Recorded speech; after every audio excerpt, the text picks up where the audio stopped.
Oi, pessoal, tudo bem? Eu sou Ana Clara Lambert e você está assistindo o quadro Histórias que Impactam do podcast 818.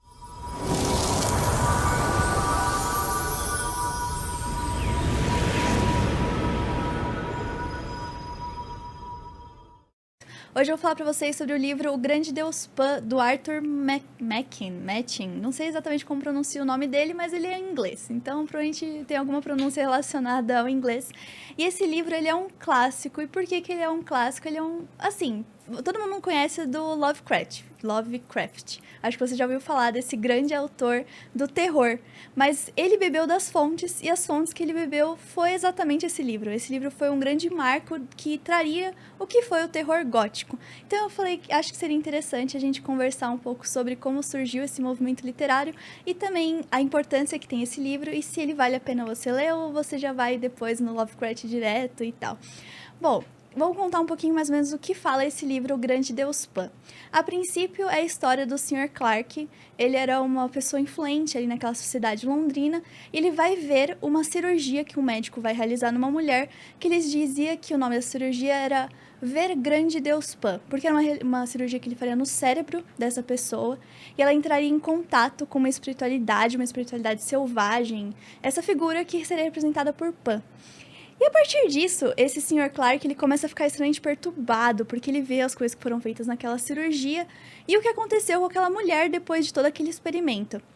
Obviamente, ela enlouquece, porque ninguém ia ver Deus Pan a partir de uma cirurgia no cérebro dessa pessoa.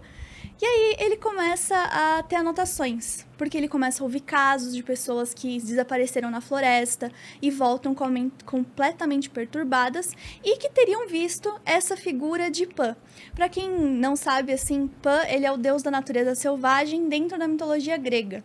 Mas a imagem de Pan, ela muitas vezes é utilizada dentro dessa ideia da cultura pagã, porque ele é um ser meio homem, meio sátiro, ele tem chifres, a barba, então era uma figura muito utilizada quando se pensava em culturas pagãs. Então, temos essa figura aí do sátiro, que seria um simbolismo dessa cultura pagã e tal. Inclusive, durante o livro, você consegue perceber várias dessas disputas entre um pensamento clássico cristão e uma questão que seria do paganismo da época, né? Então, tem muitos desses conflitos até morais que a gente percebia na 1800 em Londres, que foi um período que a gente sabe todas as questões sociais que estavam ebulindo nesse momento histórico. Então, o livro vai contar sobre diferentes casos de pessoas que teriam encontrado a loucura, que teriam encontrado o Deus Pan. Eu acho que, assim, o livro são vários capítulos e não necessariamente uma história contínua. Então, ele varia e ele oscila muito. Tem capítulos que são incríveis e capítulos que são bem mais ou menos, assim.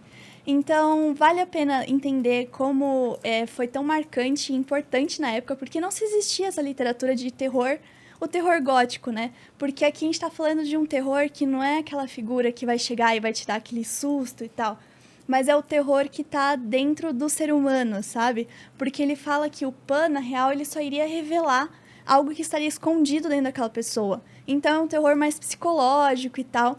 E ele foi um dos precursores desse estilo literário e tal. Eu diria que eu acho que os melhores capítulos são as anotações do Sr. Clark e o capítulo chamado Os Suicídios. São os dois melhores de todos. Os outros, como eu disse, o primeiro capítulo ele é muito anticlimático no final, completamente anticlimático, e o livro oscila muito. Mas é muito interessante ver como foi pensado o terror naquela época. Quando a gente lê hoje, tem muitas coisas que a gente fala assim, tá, mas isso aqui tá muito batido. Porque tem uma cena que começam a aparecer imagens, desenhos, pinturas que seriam psicografados dessa imagem do Deus Pan. E hoje é algo muito batido quando você pensa em terror. Mas pensa isso em 1890, que acho que foi quando foi lançado, e o quanto isso deve ter sido chocante no meio literário na época.